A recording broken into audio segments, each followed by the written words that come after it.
various missions. And the map is all mostly South Korea and then North Korea up at the top. I love how you guys have interwoven that Modern Warfare universe, that narrative through every aspect of the game. Obviously, making a big map like Hajin is a ton of work.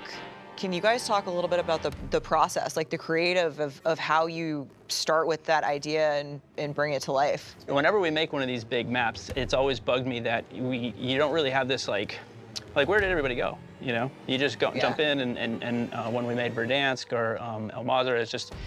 So when we started this day one, we started with single player and said, okay, let's create this this place. What's the inciting incident? And use that as a set dressing, as how we design and how we place things, and as a character to make the whole map really interesting.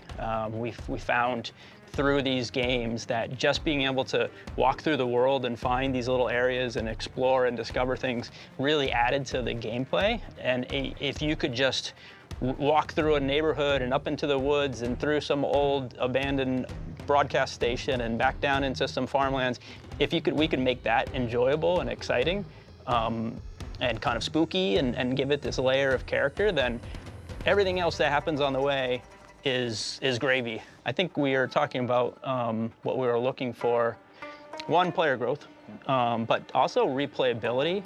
Yeah. And everything that we can do to keep it fresh. And to answer more on the set deck, like the art team was amazing. You look at El Mazrah and you walk into any building, you're like, people were here 5 minutes ago, but they weren't.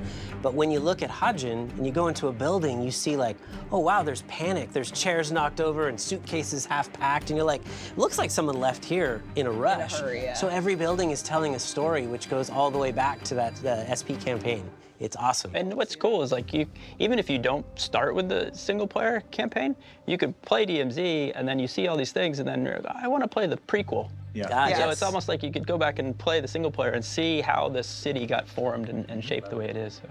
I've also heard that, you know, DMZ is now a living world. How has that been trying to make the world actually alive? I think you've always mentioned when you push the world actually pushes you back. There's a bunch of different aspects to the living world. What's in it?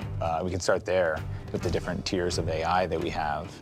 Wendy could talk a little bit to the star system and how that works. Yeah, I mean, before that, though, I want to talk about the living world bit where you said, like, why is it a living world? Like, one of the philosophies I've had as we set up the world is we treat the world like an organism, and it's all at this equilibrium. Like, if you just sat back and watched, everyone's just kind of doing their thing. The AI are traveling the map.